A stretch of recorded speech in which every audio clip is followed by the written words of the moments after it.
আপাতত দৃষ্টিতে 3টে ছাড়ালাম, এগুলোকে আবার ছুলতে হবে সরু সরু করে, দেখি কতটা হয়।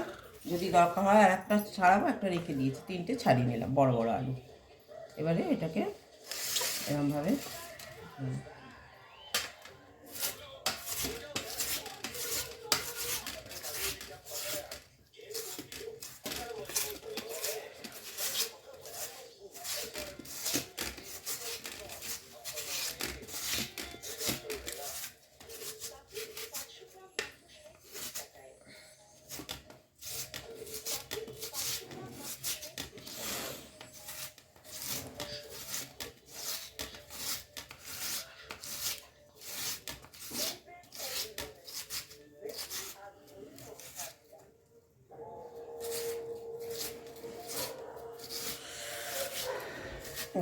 এইভাবে ঝুড়িগুলোকে এরকমভাবে আলুর ঝুড়িগুলোকে প্রথমে তৈরি করে নিচ্ছি। এইভাবে সব আলুগুলো করে নিই, ফিরে আসছি। রান্না হয়ে গেল, ব্যাস সবটা ছাড়িয়ে ফেলাম। এই হচ্ছে আলুর চিড়ে জিরে জিরে জিরে করে এটাকে ছুলে নিলাম। এবারে এটাকে কী করবো দেখতে থাকুন, যে আসছি। ধুয়ে নিয়ে এর মধ্যে গরম জলে করে নেব, একটুখানি সেদ্ধ করে নেব হালকা করে।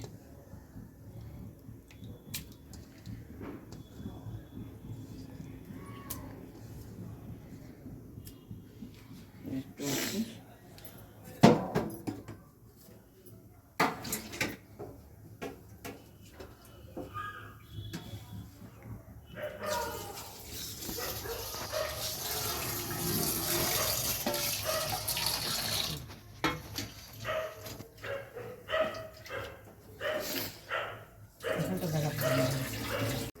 সেটা ভালো করে পরিষ্কার করে দিয়ে আলুর কষটাকে তুলে নিলাম প্রথমে।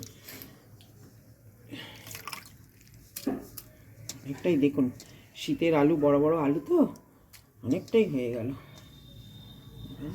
খাবো তো দুজন, ঠিক আছে দেখা যাবে।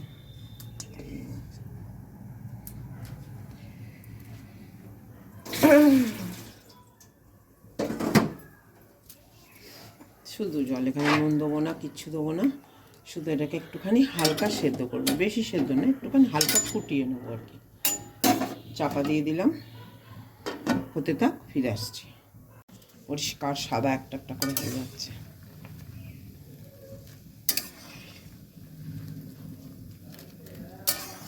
বেশি হবে না, অল্প হবে, আরেকটু পুর দেবে,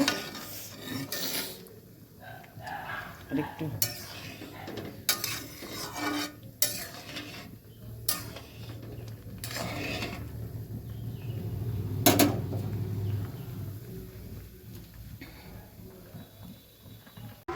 হয়ে গেল সেদ্ধটা। এবারে আমি কি করব, এটাকে সঙ্গে সঙ্গে তুলে নেবো, রাখবো না, তাহলে বেশি গলে যাবে। এই যে একটা একটা ঝুড়ির মতন দেখেছেন কি সুন্দর, আমি তো এটার নাম হচ্ছে আলু ঝুড়ির চপ।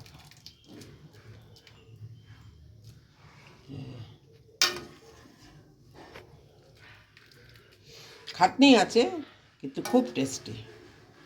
একটু তো খাটতে হবে, খাটতে বলতে একটুখানি ছোলাটাই যা, আর কি হলো 5 মিনিটও তো সেদ্ধ করতে লাগলো না। নতুন আলু, শীতের, কতক্ষণই বা লাগে গলতে, কাঁচা আলুটা, তাই না?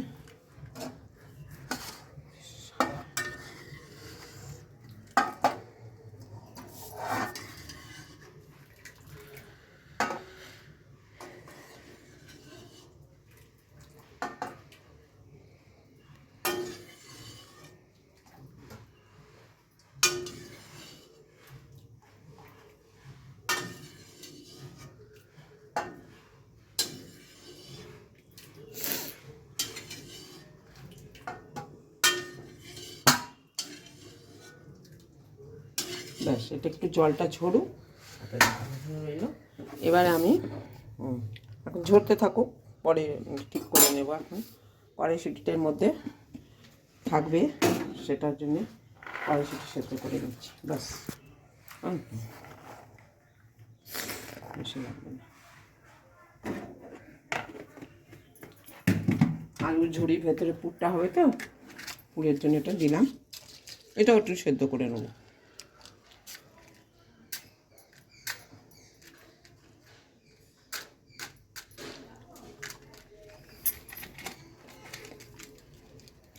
গ্যাসটাই আবার শীতকালে জ্বলছে না, তো আশ্চর্যজনক ব্যাপার। বেশ, এটা সেদ্ধ হতে থাক, কড়াইশুঁটিটা সেদ্ধ হতে থাক, ফিরে আসছি। এটুকুটা হবে তো? হ্যাঁ, এনো। ব্যাস, এটাকে এখন এবার কী করে একটু নিগড়ে যেটুকু অবশিষ্ট জল আছে সেটাকে বের করে নেব।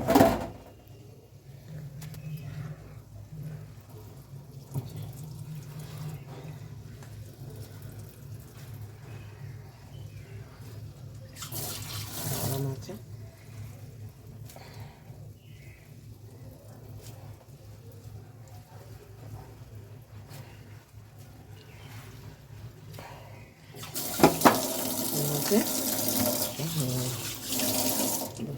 ওটা নিয়ে সেদ্ধটা হয়ে গেল, ওটা দিকে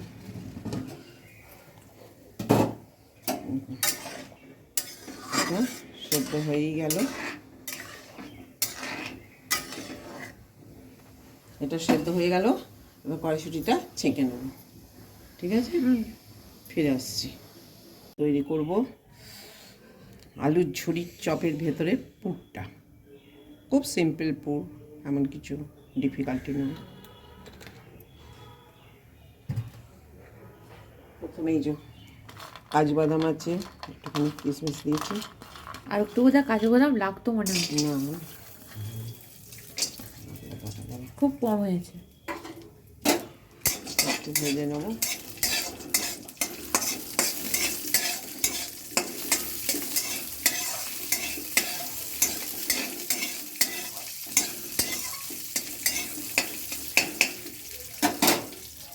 এবারে কড়াইশুঁটিটা এই যে ছেঁকে রেখেছি, জল ছাঁকা হয়ে গেছে। জল ছাঁকা হয়ে গেছে, দিয়ে দিলাম এটা।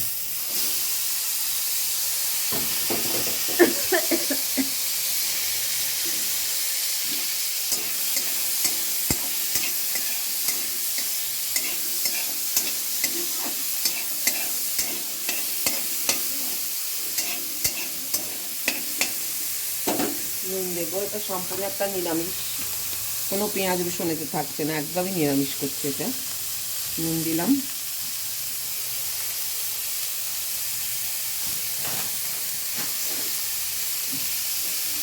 একটু শুকনো লঙ্কা দেবো,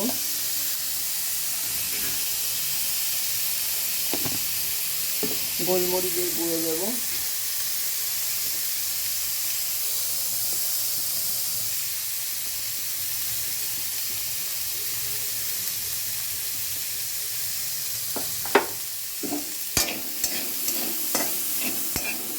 ইয়ে করতে হবে। ব্যাস, কিছু না, জাস্ট নেড়ে নিচ্ছি। নিয়ে ধনে পাতা দিলাম,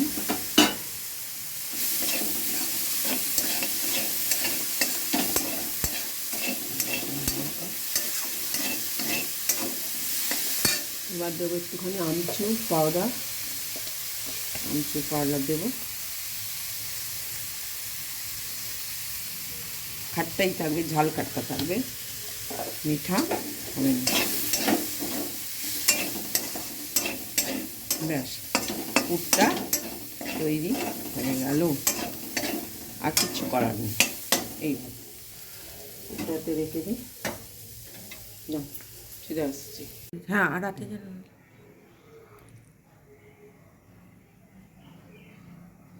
তেল ভাজতে লাগবে। আর আমরা সর্ষের তেল ইউজ করি, যেহেতু রিফাইন্ড অয়েল ভালো না, সেই জন্য আমরা সর্ষের তেলে ভাজবো। তেলটা গরম হতে থাক, এখানে তৈরি করে দেবো। এটার মধ্যে যে নিগড়ে নিলাম, এটা শুকনো হয়ে গেল, আলুটা শুকনো হয়ে গেল, তো এবার ঢেলে নিচ্ছি। ঢেলে নিলাম। দিদাকে তো মোটর দেওয়া যাবে। এবার এটায় একটুখানি কর্নফ্লাওয়ার দিয়ে নিচ্ছি। এখন আর বেশিটা মাখবো না, অল্প করি, পরে আবার একটু করবো গরম গরম। দিয়ে দিলাম, দিয়ে এটাকে মাখলাম। মানে ইয়ে করবেন না, চটকাবেন না, জাস্ট ঝুড়ির মতন, এর ঝুড়ির মতন রইল। এই রইল, এখানে আমি একটু যে পুরটা তৈরি করলাম ওইটা দিলাম, আর একটু এর উপর আবার দিয়ে দিলাম, দিয়ে যাতে না এগুলো বেরিয়ে যায়।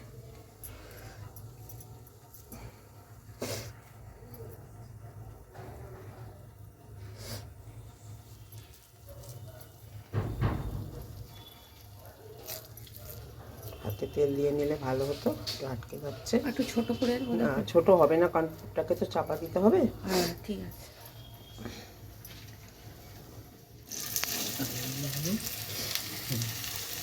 এই যে পুরটা দিয়ে জাস্ট একটুখানি ভেতরে দিলে ব্যাস, এবার এটা হয়ে গেল। এটাকে দিয়ে উপরে চাপা দিয়ে এইভাবে সবগুলো ভাজা হবে।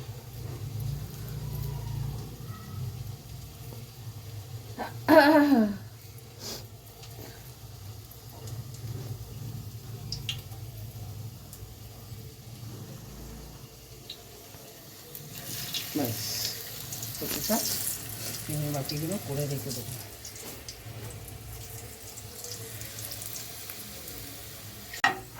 ভাজা হয়ে গেল, সঙ্গে দুটো চা খেলেই তো পেট ভরে যাবে। এই হয়ে গেল আমার ঝুড়ি আলুর চপ, ছবি ছবি।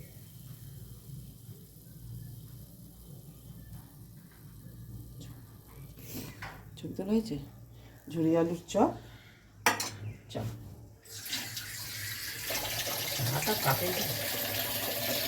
ছোটো কাপ সরিয়ে রেখেছি।